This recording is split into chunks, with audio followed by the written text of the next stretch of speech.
how's morning. it going? Yeah. Good? Good? Good. Well, it's lovely to see you in person. Thank you for joining us here in Boston. And I'm going to jump straight into it. What is it like to be the first person in your organization to be in your role? I would say it's quite intriguing. Okay. The role obviously, has evolved, and it started many years ago, and it was the CAO title. But in essence, analytics has been around for a while, and so at New York Community Bank, we are an organization that takes analytics to the heart. Essentially, we have a very good data environment, and we have a set of technological tools that are quite robust, and we also have a very talented team.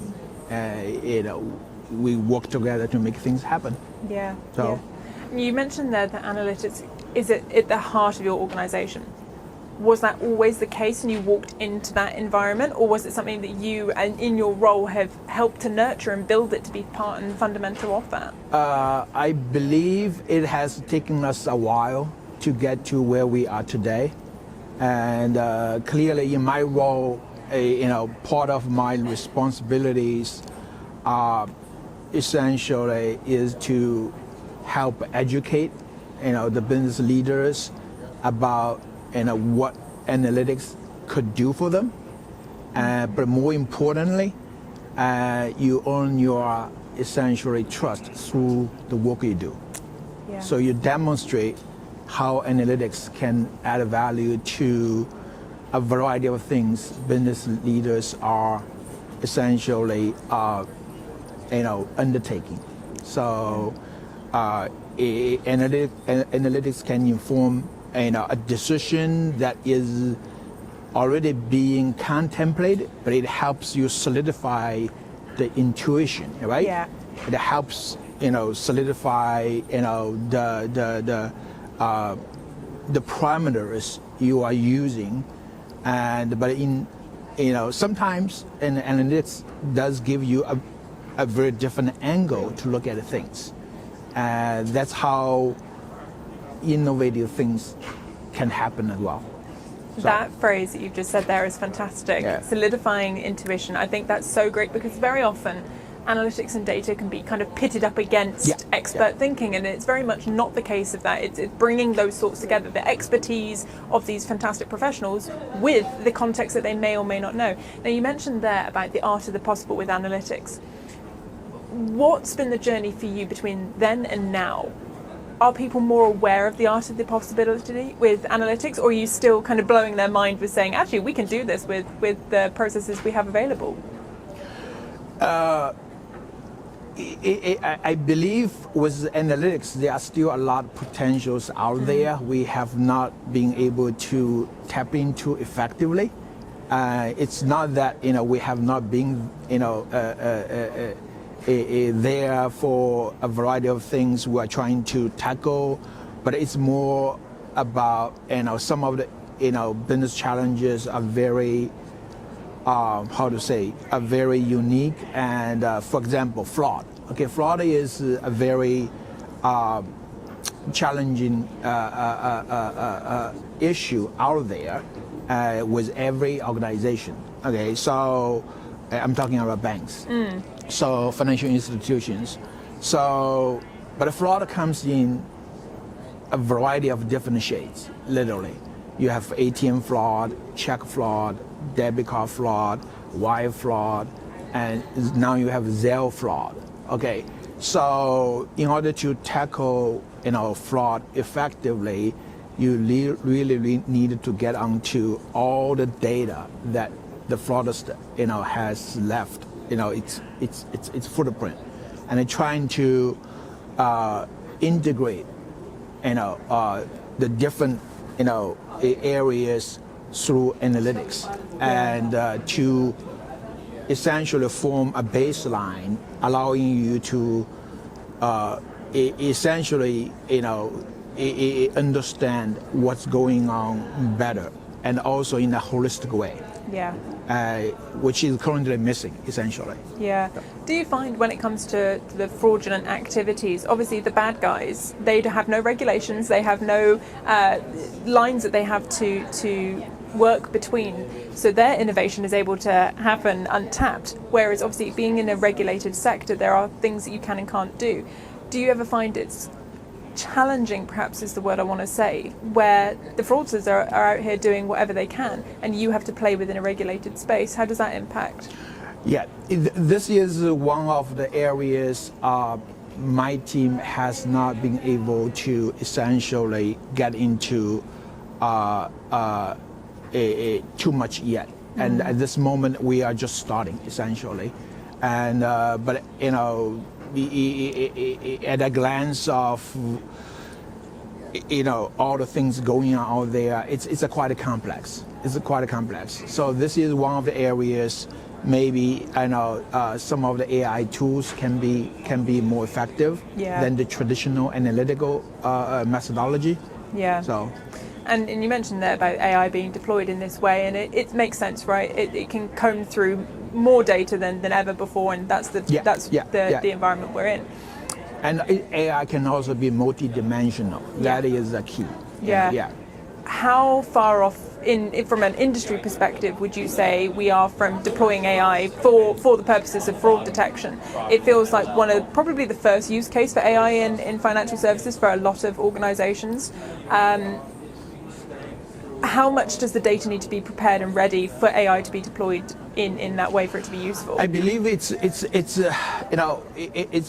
more a definition, no issue. Okay, it depends upon how you define AI, and in the early days you're talking about neural network, data mining algorithm, which is the very early stage of AI.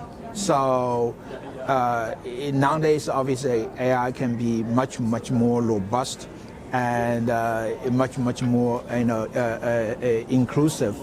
So it's the data is still the key, because as we understand, regardless you are using AI or another predictive tool, you are trying to anticipate something, right? You are evaluating something that's happening, and based upon the underlying baseline you have, then make an intelligent decision whether or not this is out of the norm or this is just a regular kind of iteration of a certain behavior, right? Yeah. So it's a borderline. So the data is critical, but the bottom line here is this is the challenge with a lot of predictive modeling. When you have the underlying data that is not representative to the phenomenon you are trying to assess and predict, your tool is essentially not able to provide any guidance. Yeah. So with fraud, as you know, there is all kinds of iterations of scheme. So you have to be able to catching up with all sorts of iterations of the behavior, and then being able to single out those activities or transactions that might be presenting some risk. So. I think it's really interesting how it goes hand in hand with digital transformation as well. I experienced it just flying over here. I was paying for something at the airport, and it flagged up, can you please confirm via your app that this is you doing it? So it's obviously hit something, that it's something, you landed in Boston, you weren't in Boston 12 hours ago, I'm going to just double check that it's you. And it's fantastic that clearly it's hit a red flag somewhere that my card is not where they think it should be. But they haven't just cancelled it. And I think that's the digital transformation keeping up with, say, the fraud detection, in that they're not just going to cancel my card and say, right, you have no access to money until you can ring us up and dispute it. And And this is, I think, where it's really interesting to see so many functions within an organization come together, because then you've got the customer experience side as well. Yeah. Because let's be honest, we don't want to be in that situation where, you know, we're out for a meal, sorry, cards declined. We don't want that embarrassment, but we want to have that high detection and keeping customers safe as well. And it all makes for a very complex picture. Would you not agree? I agree. Yeah, wholeheartedly. Yeah. So ultimately, and every organization, you know, exists to serve customers by provide, you know, products and services. Clearly, you know, we wanted to do everything we can to ensure a good customer experience and to ensure, you know, customers, you know, in our case, you know, deposits with us that are safe, right? So these are the fundamentals we have to, you know, keep in mind, essentially. Yeah, for sure. Now, you say you're on the start of this journey, kind of as you're maturing. What are the big challenges that you can see coming your way? I see the integration is still a challenge. If you look at a customer, a banker customer, okay, so you have analytics being done, looking at the customer's propensity for buying the next product. You have, you know, analytics being done, looking at this customer's profitability, and you have analytics being done, looking at this customer's potential likelihood to try. Okay, so then, and you also have, you know, analytics being done, looking at this customer's activities, making sure there is no fraud taking advantage of. So there are all sorts of, you know, analytics being done within a given, you know, organization in the banking industry. But many times, a lot of these slicing, dicing of the same customer is done separately. So that potentially, you know, is leaving a lot of good opportunity to capitalize on the table there, essentially. Yeah. So you know, this has been always on my heart to develop a certain capability that will allow us to look at the customers from every angle together, and also in, you know, almost kind of when it comes to fraud, you have to look at things in real time almost, right? And at a minimum and on a daily basis, and you have, you know, a dynamic view of the customer in terms of how the customer is interacting with you, how the customer is utilizing the products and services, and then how potentially those fraudulent activities could be taking place there, right? Yeah. So especially for certain segment of customers who are relatively speaking more vulnerable, right?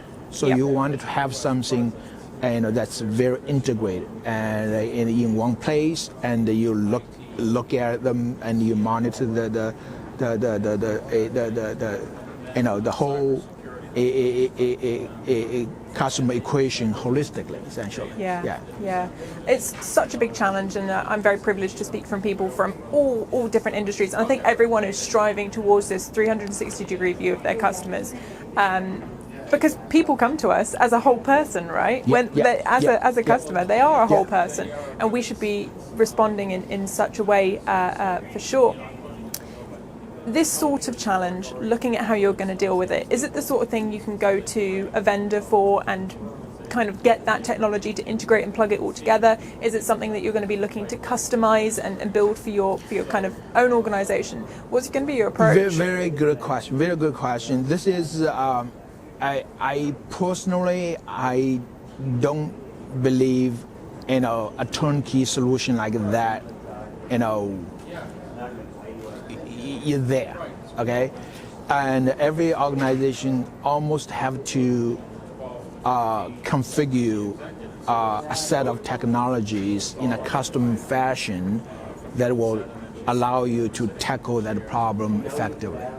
So there is no one-fits-all solution here, and but you may pick, you know, some blocks of technologies, and this way, that way, and you know, plus all the infrastructure you already have, to come up with something that's more customized to your organization. Yeah. That would be probably a more viable and practically achievable approach. Yeah. And I suppose really for all the various organizations that will be tuning in and listening to this, how capable do you think it is to do that at an enterprise scale versus kind of a smaller shop situation? Would you still advocate the kind of customized approach even for the big enterprises that are going to have so much more functions, data, dialing in, and I'm just envisioning a big room of spaghetti wires, to be honest. Do you still advocate for that kind of customized route even for an organization of that size? I believe when we look at some technological configuration for analytics, and if you look at that as in the y-axis, okay, and on the x-axis you look at organizational complexity. Okay, there's somewhere in the frontier you can essentially find a sweet spot. Yeah. Okay, for organizations that's relatively speaking, they are relatively small, less complex, I believe some sort of turnkey solution may exist and may be more effective for them. Yeah. Okay? But for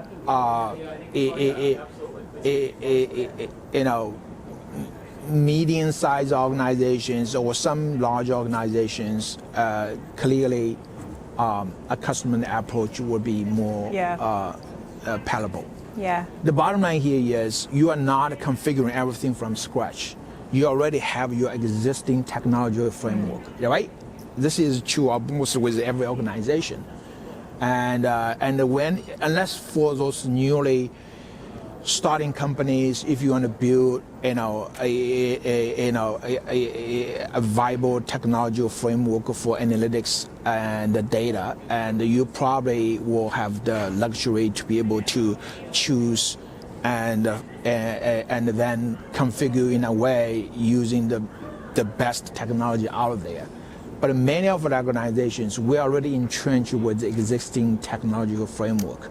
So you're talking about, on top of that, what you can add to come up with an optimized way allowing you to tackle certain problems. Yeah. You are not discarding everything you have there, right? Mm-hmm. So that is a challenge, essentially. Yeah. So that will make essentially customization a more kind of, a more practical way of doing things. So instead of a turnkey thing. Yeah. Oh. So I've asked you a lot about the challenges, but just to round us off on our conversation here today, what are you most excited about for your role at the moment? What are the opportunities that you just can't wait to really capitalize on? I mentioned to you before deposit management. Okay, when I started my analytical career was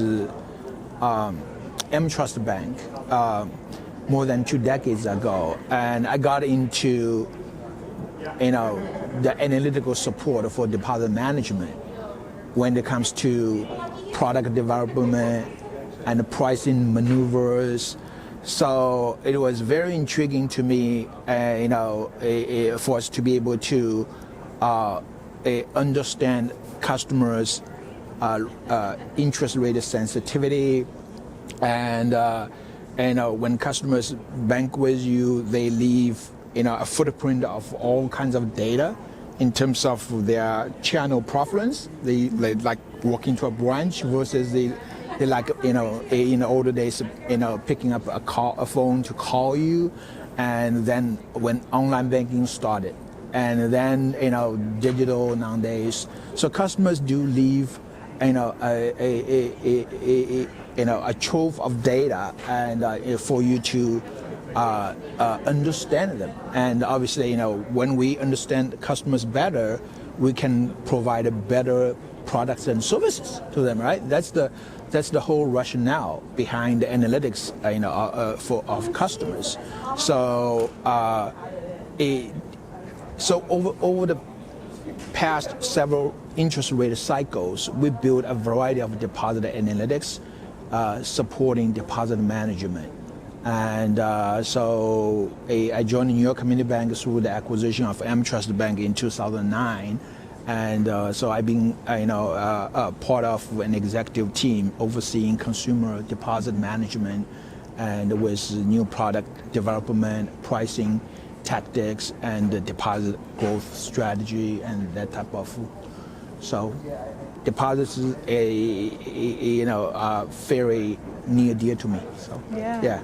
Fantastic. Well, I won't keep you for any longer. Go and enjoy the rest of the event. But thank you so much for sitting down and having a chat with me today. Thank you. Nice talking to you.